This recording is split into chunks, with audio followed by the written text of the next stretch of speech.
नमस्कार, स्वागत है आपका एक बार फिर से एक नई वीडियो के साथ। अभी 3-4 दिन पहले कुछ नई अपडेट्स आई हैं, उनके बारे में हम इस वीडियो में बात करने वाले हैं। तो सभी से निवेदन रहेगा कि वीडियो को बिना स्किप करे पूरा देखें, क्योंकि यदि आप स्किप करके वीडियो देखेंगे तो हो सकता है आपसे कोई पॉइंट छूट जाए। तो चलिए शुरू करते हैं बिना किसी टाइम वेस्ट के। तो ये अपडेट्स जो आ रही हैं, वो जिन बच्चों ने स्कॉलरशिप के फॉर्म भर रखे हैं या फिर जो स्कॉलरशिप के आवेदन भरे जाएंगे, उनको लेकर ये अपडेट आ रही है। तो सबसे पहले हम बात करते हैं जिन बच्चों ने पिछले 2-3 सालों से जो स्कॉलरशिप के फॉर्म भर रखे हैं और उनमें किसी भी कारणवश से उनकी स्कॉलरशिप नहीं आई है, तो उनके लिए एक महत्वपूर्ण अपडेट इसमें निकल कर आ रही है जो। तो सबसे पहले जो अपडेट आ रही है वो आ रही है रेड फ्लैग को लेकर, यानी कि जिनके भी आवेदन फॉर्म है, जिन्होंने 2021-22 और 22-23 में स्कॉलरशिप के लिए आवेदन किया था और उनके जो आवेदन फॉर्म है उनमें स्टेटस का जो ऑप्शन आता है उसके अंदर यदि रेड फ्लैग का ऑप्शन आ रहा है तो उनके लिए अपडेट आ रही है। सबसे पहले तो हम बात करते हैं कि वो रेड फ्लैग का ऑप्शन क्यों आ रहा है। तो उसका जो कारण है, क्योंकि जब हमने आवेदन फॉर्म भरा था और उसके बाद हमने अपने आधार कार्ड या जन आधार कार्ड में किसी भी प्रकार का चेंज करवाया था, जिस उस कारण से उन आवेदनों को संदिग्ध मानते हुए सरकार के द्वारा रेड फ्लैग का जो ऑप्शन है वहाँ पर डाला गया था। और उनका निवारण है जो उनको आप किस प्रकार से हटवा सकते हैं। तो उसके लिए आपको आपके जो नज़दीकी जो ऑफिस है समाज कल्याण विभाग का, उसके अंदर आपको अपने जो मूल दस्तावेज है उनको लेकर जाना होगा और उस रेड फ्लैग ऑप्शन को वहाँ से आप रिमूव करवा सकते हैं। ये मैं आपको बता देता हूँ कि अभी 6 तारीख को जो अपडेट आई थी उसके अंदर जो सत्र 2021-22 और 22-23 का जो आवेदन जिन्होंने भर रखे थे, उनमें यदि इस प्रकार की दिक्कत आ रही है तो उनको एक अंतिम अवसर प्रदान करते हुए 30 नवंबर 2024 तक, अंतिम दिनांक तक आप अपने नज़दीकी ऑफिस में जाकर उस समस्या का समाधान करवा सकते हैं। तो सबसे पहले अपडेट तो थी ये रेड फ्लैग को लेकर। दूसरी यदि हम अपडेट की बात करें तो जो 2016-17 से लेकर 22-23 के आवेदन फॉर्म के अंदर आ रही थी, तो उसको लेकर भी एक अपडेट आई है।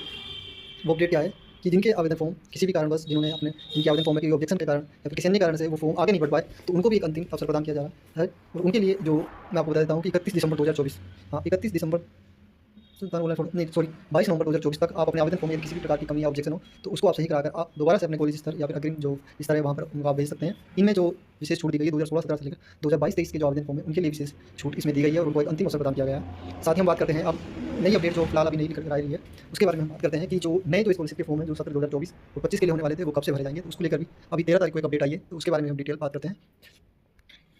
जो 13 तारीख को अपडेट आई थी उसमें जो बात आई थी कि 14 नवंबर 2024 से जो कि 2024-25 के सत्र के जो विद्यार्थी हैं जो कक्षा 12वीं से उच्च कक्षा में अपना अध्ययन कर रहे हैं, तो उनके लिए जो छात्रवृत्ति के फॉर्म्स है वो 14 तारीख यानी कि 14 नवंबर 2024 से शुरू हो चुके हैं। साथ ही साथ ये फॉर्म्स की जो अंतिम दिनांक रहेगी वो 31 जनवरी 2025 तक इन आवेदन की अंतिम दिनांक रहने वाली है। साथ ही साथ मैं हमारे जितने भी साथी हैं जो 12वीं कक्षा उत्तीर्ण कर चुके हैं और अपने अपने अलग अलग स्तरों पर कॉलेजों में अध्ययन कर रहे हैं, तो उनसे मैं एक बात कहना चाहता हूँ कि आप बिना किसी अंतिम दिनांक का वेट करें अपने आवेदन फॉर्म्स अप्लाई कर दें, क्योंकि आप आवेदन करने चाहेंगे तब हो सकता है आपके किसी भी डॉक्यूमेंट में किसी प्रकार की कमी हो, कोई मूल्यवान में नाम अलग हो, आधार कार्ड और जन आधार कार्ड में कुछ डिफरेंस हो, आपके पास बैंक अकाउंट नहीं है, तो उसकी जानकारी आपको पता लग जाएगी। तो इसलिए मेरा सभी से निवेदन रहेगा कि जल्दी से जल्दी जितनी जल्दी हो सके आप अपने आवेदन फॉर्म अप्लाई करने किसी भी नज़दीकी मित्र पर जाकर अपने आवेदन फॉर्म को भरवाएं। इसमें किसी भी प्रकार की अंतिम दिनांक का इंतजार आप ना करें।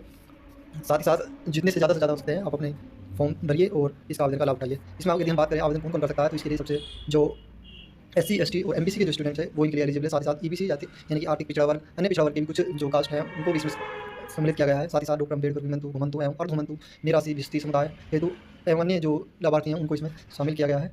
साथ ही साथ यदि आप OBC से हैं तो आपके लिए BPL कार्ड धारक होना अति आवश्यक है। कार्ड धारक की पुत्री BPL का कोई भी कार्ड धारक यहाँ पर आवेदन कर सकता है। साथ ही अंत्योदय कार्ड धारक, स्टेट BPL कार्ड धारक की पुत्री, अनाथ बालक बालिका, विधवा, स्वयं विधवा की पुत्री, तलाकशुदा महिला आदि इसमें आवेदन कर सकता है। साथ ही साथ इसमें एक जो मुख्यमंत्री सर्वजन उच्च शिक्षा हेतु उसमें आप किसी भी प्रकार का कोई भी कैटेगरी हो चाहे वो आवेदन कर सकता है। लेकिन इसमें साथ साथ खास बात है कि उसकी जो एनुअल इनकम है यानी कि उनके परिवार की जो वार्षिक आय है वो 5 लाख से कम होनी चाहिए। साथ ही साथ जो बच्चे SC, ST, MBC, OBC जो BPL कार्ड धारक है उनके लिए जो आय सीमा वो 2.5 लाख रुपये तक यानी कि उनकी परिवार की वार्षिक आय 2.5 लाख रुपये से कम होनी चाहिए। इसमें यदि हम बात करें कि जो आप सभी को पता है जिस प्रकार की जो SC, ST और ABC के लोग हैं जो SJI के द्वारा जो स्कॉलरशिप के फॉर्म भर जाते हैं उसमें आपकी 100% ट्यूशन फीस है जो आपको रिफंड कर दी जाती है। आवेदन प्रक्रिया मैंने आपको बता दी है कि 14 नवंबर 2024 से इसके आवेदन फॉर्म चालू हो गए हैं जो कि 31 जनवरी 2025 से 25 तक भरे जाएंगे। साथ ही साथ आपको मैंने बताया भी है कि आप जितनी जल्दी हो सके आप अपने आवेदन फॉर्म्स के लिए अप्लाई कर दें, क्योंकि हो सकता है आपके किसी भी प्रकार के डॉक्यूमेंट्स में कोई भी कमी हो तो आप उसको जल्दी से पूरा करा के फिर से आप आवेदन कर सकें। आप आवेदन करने के लिए आपको किसी भी नज़दीकी ई-मित्रा पर जाकर या फिर आप खुद से भी अपने SSO ID के माध्यम से भी आवेदन कर सकते हैं।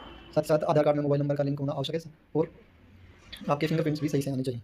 दस्तावेजों की हम बात करें तो आपको आपके मूल दस्तावेजों की आवश्यकता होगी। साथ ही साथ उसके आय विवरण यानी इनकम सर्टिफिकेट की भी आवश्यकता होगी, तो उन्हें भी आप अपने साथ लेकर जाएँ। साथ ही साथ जो आपका जन आधार कार्ड है उसके अंदर भी मोबाइल नंबर के साथ साथ आपका बैंक अकाउंट खुद का यानी कि सेल्फ बैंक अकाउंट भी लिंक होना चाहिए। साथ ही साथ एक महत्वपूर्ण बात ये है कि जो आपका बैंक अकाउंट है उसके अंदर आधार की सीडिंग भी अनिवार्य है। यदि आपके अकाउंट के अंदर आधार की बैंक सीडिंग नहीं है तो आपकी स्कॉलरशिप रुक सकती है या फिर आपको उसका लाभ मिलने में थोड़ा समय लग सकता है। साथ ही साथ आपका जो अकाउंट है वो माइनर कैटेगरी का यानी कि जो 16 साल से कम है उनके रूप में आपका अकाउंट नहीं होना चाहिए। साथ ही आपका खाता बंद ना हो और उस खाते की KYC पूर्ण होनी चाहिए। तो ये थी कुछ अपडेट्स आपको जो मैंने बता दी हैं। तो उम्मीद करता हूँ कि आपको ये वीडियो पसंद आई हो, और वीडियो यदि आपको अच्छी लगी हो तो आप हमारे चैनल को सब्सक्राइब और लाइक और शेयर जरूर करें।